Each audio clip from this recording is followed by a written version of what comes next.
Good morning বন্ধুরা, কেমন আছো তোমরা সবাই? আশা করি তোমরা সবাই খুব ভালো আছো। আজকে হলো বৃহস্পতিবার আর এখন সকাল 9:40 বাজে, 40 না মনে হয় 35 বাজে। কৃপা কলেজে চলে গেছে। ও তো কলেজে গেল কটায়, 8টার সময় গেল। তো ওকে ডিম ভাত রান্না করে দিলাম। ও কলেজে যাওয়ার পরে আমি মাথায় শ্যাম্পু করে স্নান সেরে নিলাম। ঘরের যা টুকটাক কাজকর্ম আছে সেগুলো সব কমপ্লিট করলাম। আর মাথায় আজকে তেল দিলাম, তারপরে তেলের মধ্যে ভিটামিন ই ক্যাপসুল এই সমস্ত দিয়ে তারপর কিছুক্ষণ সময় রেখে এখন এই শ্যাম্পু করে নিলাম। তো আমি এখন বের হব, আজকে অ্যাপোলোতে যাব, বোনের মেয়েকে দেখতে যাব। গতকালকেও গিয়েছিলাম, আজকে একটু দেখে তারপর ওখান থেকে আমি বাড়িতে চলে যাব। কালকে কৃপা কলেজে আসবে না, তা আজকে তাই আমরা সবাই বাড়িতে চলে যাব। যদি অ্যাপোলোতে যাওয়ার কথা আজকে না থাকতো তাহলে আমি সকালবেলায় কৃপার সাথে বেরিয়ে যেতাম, যেভাবে সবসময় আর কি হাবড়াতে যাই। কৃপা কলেজে চলে যেত, আমি হাবড়ায় চলে যেতাম।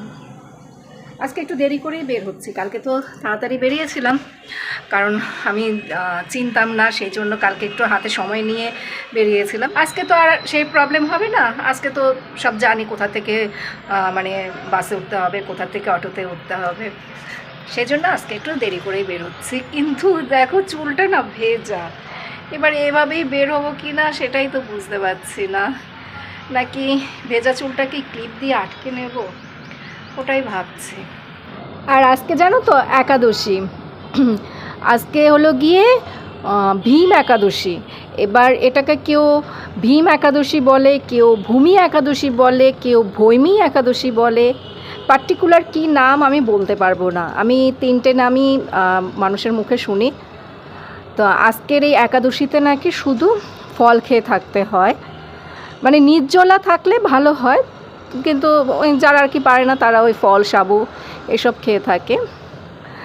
তা আমরাও আজকে ফল সাবু খেয়ে থাকবো সেই প্ল্যানই আছে। এবার জানি না কত দূর পারবো কি পারবো না বুঝতে পারছি না। চলো এবার বের হই, চুলের একটা গতি করতে হবে। বের হবো এখন, লাইটটা অফ করে দেই। এই যে বাসন কুসন ধোয়া মাজা সমস্ত কিছু কমপ্লিট, রান্নাঘর গুছিয়ে রেখেছি, এবার আমি বের হব।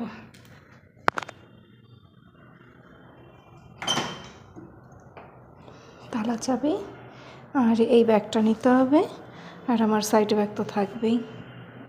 বন্ধুরা এখন হাবড়াতে চলে আসলাম, 3:10-15 বাজে। অ্যাপোলো হসপিটাল হয়ে তারপর সেখান থেকে হাবড়াতে চলে এসেছি। তো রাস্তার আর কোনো ভিডিও করিনি, বারবার বাসে ট্রেনে উঠতে হয়, মোবাইল বের করে ভিডিও করা এক ঝামেলার ব্যাপার। এখন ভ্যানে করে যাচ্ছি বাড়িতে। আজকে তো একাদশী, এখন অবধি কিছু খাইনি, যা খিদে পেয়েছে। বাড়িতে চলে আসলাম, আমার বর শুধু আমাকে ফোন করে বলছে তুমি কখন আসবে, তাড়াতাড়ি বাড়িতে আসো, এসে সাবু মাখবে। সকালবেলা ওকে বলেছিলাম সাবুটা ভিজিয়ে রাখতে, ও শুনে বলে কি আমি সাবু ভেজাতে জানি না।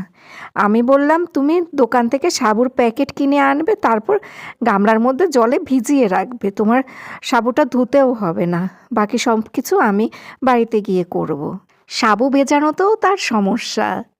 আমি তারপর বললাম তুমি এইটুকু করতে পারবে না, আমি কখন বাড়িতে যাব, কখন সাবু ভেজাবো, তাহলে তো খেতে খেতে সেই রাত হবে। তারপরে সাবুটা সে ভিজিয়ে রেখেছে, তবে কলা যে কিনে নিয়ে এসছে কলাগুলো একদম শক্ত ছিল।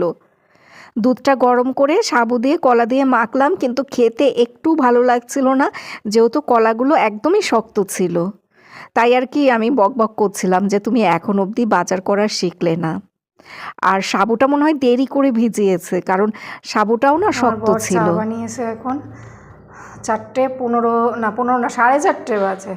তো চাটা খাই, বিস্কুট খাবো না আজকে। আর অর্জুন এখনও ভাত খায়নি, খেয়ে নে। ডিমের ঝোল একটা নিয়ে, এই ডিম একটা নিয়ে এসেছি, ঝোল আলু নিয়ে এসেছি ফ্ল্যাট থেকে, তো সেটা দিয়েই ওকে ভাত দিলাম। কালকে রাতে ওর বাবা ভাত রান্না করেছে, সেই কিছুটা ভাত ফ্রিজে ছিল, সেটা গরম করে ভাত দিলাম। তো এখন আবার সেদ্ধ ভাত বসাবো ছেলে মেয়ের জন্য। আজকে আমি আর কিচ্ছু করতে পারবো না। এই যে শোন, আলু সেদ্ধ আর ডাল সেদ্ধ এই খাবি। আলুর চোখা দিদিভাই এসে যদি বানায় তো বানাবে। এখন রান্নাঘর গোছাবো। দেখো রান্নাঘরের কি অবস্থা, এই পাশে দেখো বাসনের লাইন, ওই ঘরটা আর কি দেখাবো, এখান দিয়ে তো দেখে বুঝতেই পারছো। তো এগুলো একটু গোছগাছ করি। অর্জুন ভাত না খেয়েই চলে গেছে, 2 চামচ ভাত খেয়ে চলে গেল, পড়তে চলে গেছে আর কি। বলে মা এখন আমার খেতে ইচ্ছে করছে না, ওকে নাকি 4:45টার মধ্যে ওইখানে যেতে হবে ওই ম্যাম। আমি বললাম বারবার করে খেয়ে যা, খেলো না। স্কুল থেকে আসলে তোর খুব খিদে পায়, কিন্তু আজকে তো খেলো না। যাই হোক, আমি একটু সমস্ত কিছু গুছিয়ে নেই, তারপর সন্ধেবেলা উপরের ঘরে যাব, তখন গিয়ে উপরের ঘরগুলো ঠিকঠাক করব। এখন এই সমস্ত কাজগুলো একদমই করতে ইচ্ছে করছে না, এমনিতেই খাটনি হয়ে গেছে, কলকাতা থেকে এসছি সেই জন্য শরীরটা ক্লান্তও লাগছে। এদিকে আবার আজকে একাদশী, ভাত খাওয়া হয়নি, সাবু খেয়ে আছি, তাও এগুলো করে রাখছি। চোখের সামনে এরকম নোংরা দেখতে কি ভালো লাগে? বাড়িতে না থাকলে তো ঘরগুলো এরকম গোয়াল ঘর হয়ে থাকে। আমার হাজব্যান্ড গতকাল রাতে আমাকে ফোন করে বলে বাড়িতে যতগুলো গ্রিল আছে সমস্ত গ্রিলে মোটা হয়ে ধুলো পড়ে আছে, এগুলো মনে হয় তুমি জীবনে কোনো দিন পরিষ্কার করোনি। ওর মুখে এই কথা যে প্রথম শুনেছি তা কিন্তু না, ও সবসময়ই আমাকে বলবে যখন বাড়িতে ওরকম ধুলো বা ঝুল দেখবে, তখনই বলবে তুমি কি এগুলো একদমই পরিষ্কার করো না, এগুলো কি কোনো দিন পরিষ্কার করোনি? অথচ দেখো সারা দিন আমি এগুলোর পিছনেই সময় দিই, তারপরও যখন বলে যে আমি এগুলো পরিষ্কার করি না, তখন না খারাপ লাগে। আর কতই বা ঝগড়া করব বলো। তারপর ও বলছিল যে একটা লোক নেবে, লোক দিয়ে পরিষ্কার করাবে।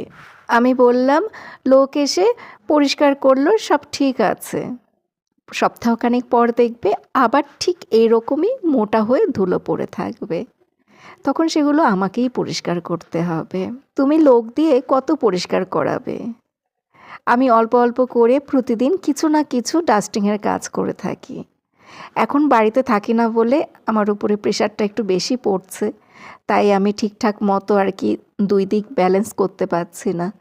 যাই হোক, আমার বরের কথা শুনে না মাঝে মধ্যে আমার এত হাসি পায়।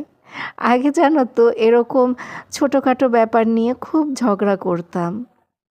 আগে বলতাম যে আমি কাজ করি তাও তুমি চোখে দেখতে পাও না। এখন আর এসব নিয়ে ঝগড়া করতে একদমই ভালো লাগে না।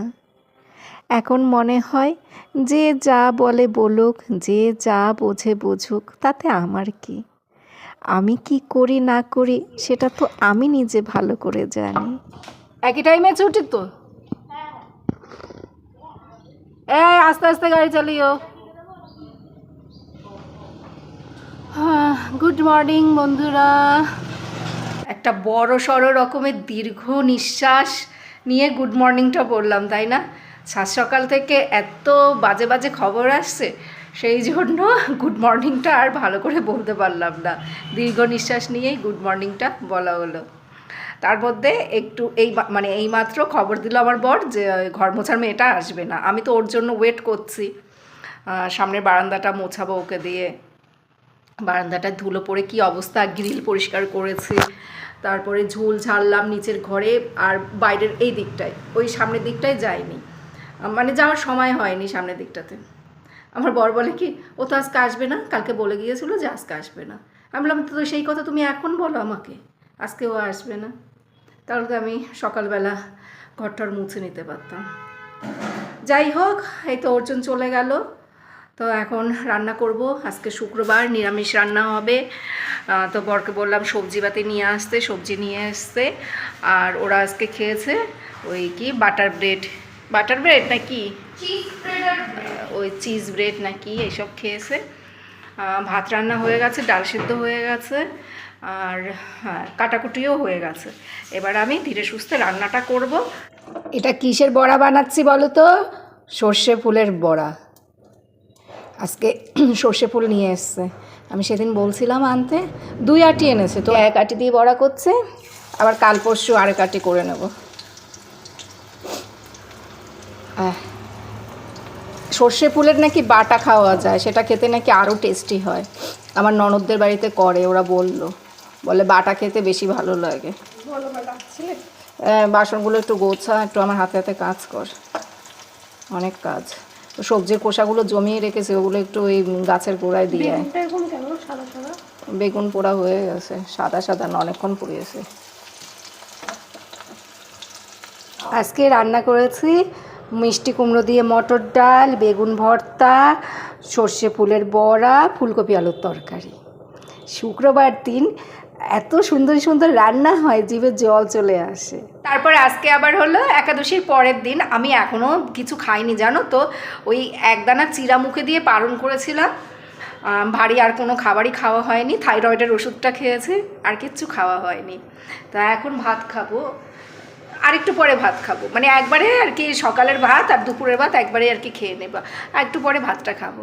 মাঝে মধ্যেই তো শুক্রবার সোমবার দিন এইরকম নিরামিষ রান্নাগুলো করি, খেতে খুব ভালো লাগে। মনে হয় যেন আমিষের থেকেও এই খাবারগুলো খেতে বেশি টেস্টি লাগে।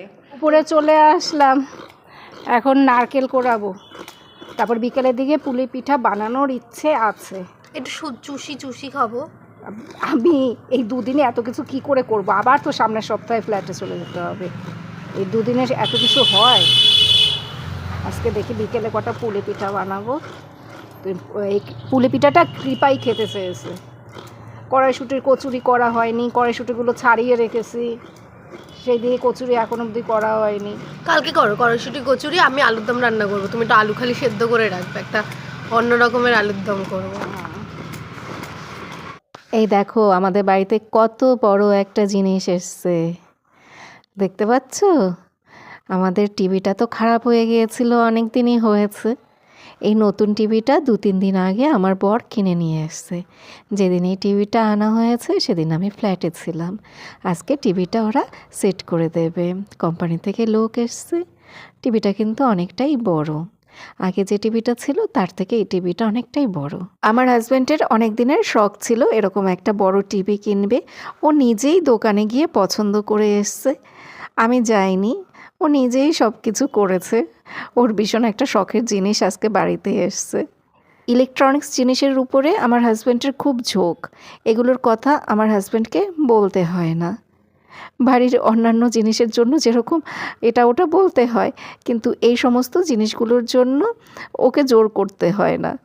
এই সময় ওর টাকা পয়সার সব রেডি করা থাকে, কিন্তু আমি যখন কোনো কিছু ওকে করতে বলবো, আমার নিজের পছন্দ অনুযায়ী যখন ওকে কোনো কিছু করতে বলবো, সেই সময় ওর কাছে কোনো টাকা থাকে না। তখন ব্যবসা খারাপ থাকে, এই সমস্যা ওই সমস্যা, তখন কত রকমের সমস্যা।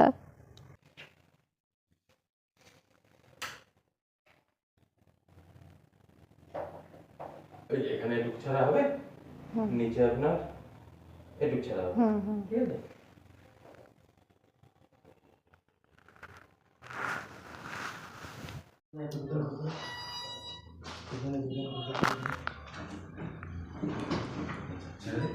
এবার দেখুন সব ঠিক আছে, তারপর ফাইনাল টাইম দেবো। দূরে আমাদের নতুন টিভি সেট করা হয়ে গেল, এখন আমরা সবাই বসে দেখছি কীরকম পিকচার আসছে। যাই হোক বন্ধুরা, এখনকার মতো টাটা, আবার আগামীকাল দেখা হবে। তোমরা সবাই ভালো থেকো, সুস্থ থেকো, সাবধানে থেকো।